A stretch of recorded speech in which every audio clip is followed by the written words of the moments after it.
This is Local 11 News at 10. What started as a family-friendly event turned into a tragedy in Mountain Home. Good evening, everyone, and thank you for joining us tonight. I am Brittany Cooper. The interstate is currently shut down following a serious wreck near Jerome. 17-year-old Marcus Gill will be forever remembered as a hero.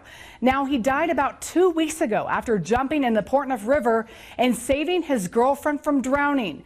There were moments of silence, memories, and respect at the Twin Falls City Park as the community gathered to pay tribute to Idaho's fallen officers earlier today. The Special Olympics is in the books as organizers say farewell to Twin Falls. And horse racing in Idaho is a hot-button issue, so much so supporters hope to get it on the election ballot. Plus, 2 leaders, 1 meeting, and an outcome that could have worldwide effects. So it was just kind of like a joke to put him in there because the other people who put him in there are also fans of him. So.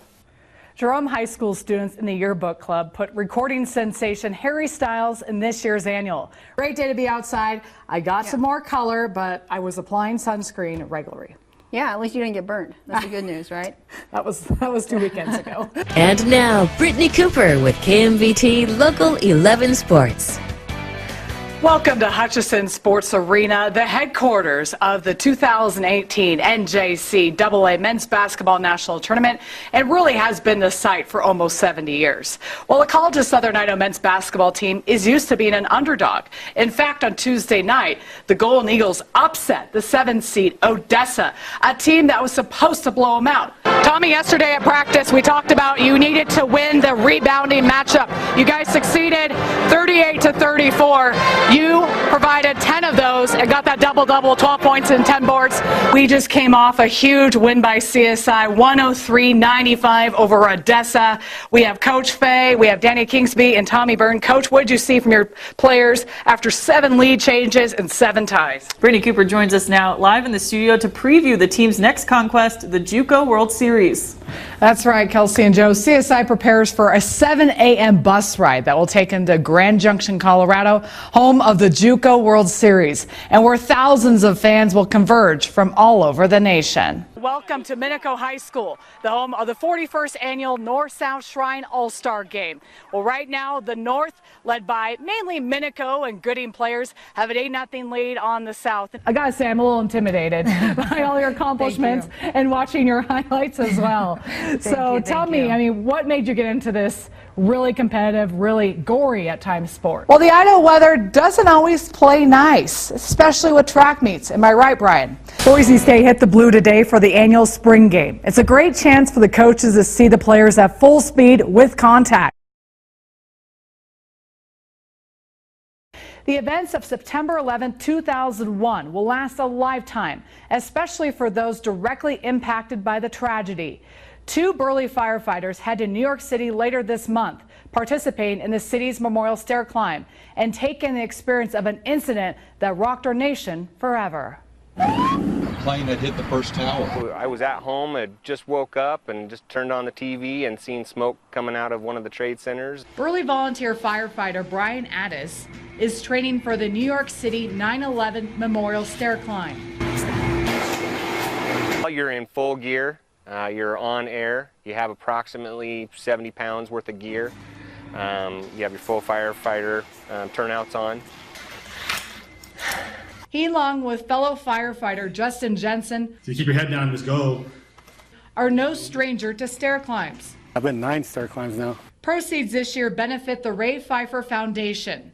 The New York City firefighter died last year of cancer associated with the 9/11 events. Guys are having cancer, are dying of cancer now from that event still to this day. According to his foundation, Pfeiffer lobbied to extend the Zadroga Act through 2090, extending coverage for the 75,000 who need treatment for health conditions developed as a direct result of 9/11 exposure. It benefits the 9/11 responders with medical costs and medical insurance. That insurance is not covered. I was climbing this morning too.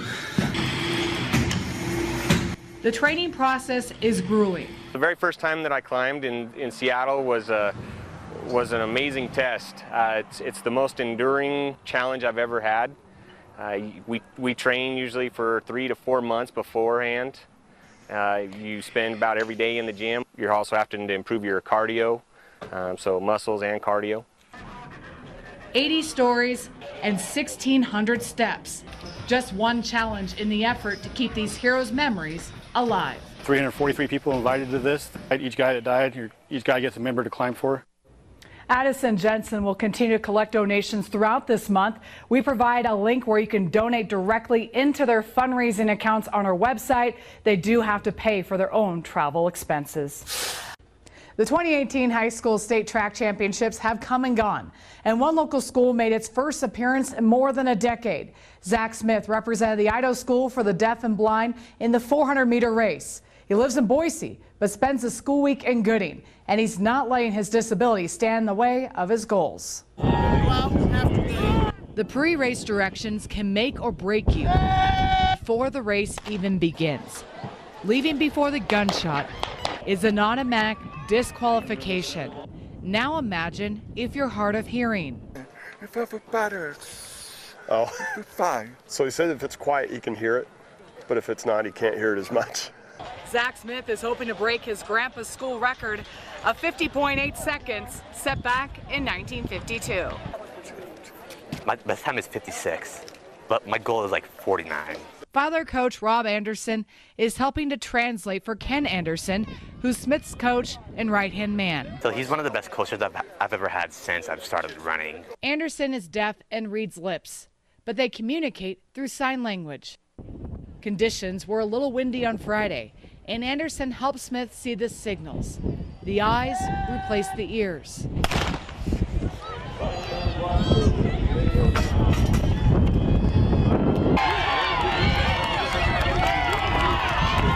Smith finished 15th in the 1A 400 prelims, and even though he did not advance to the finals, he tied his personal record, 56.66 seconds, shaving nearly 4 seconds off his time in just 1 month.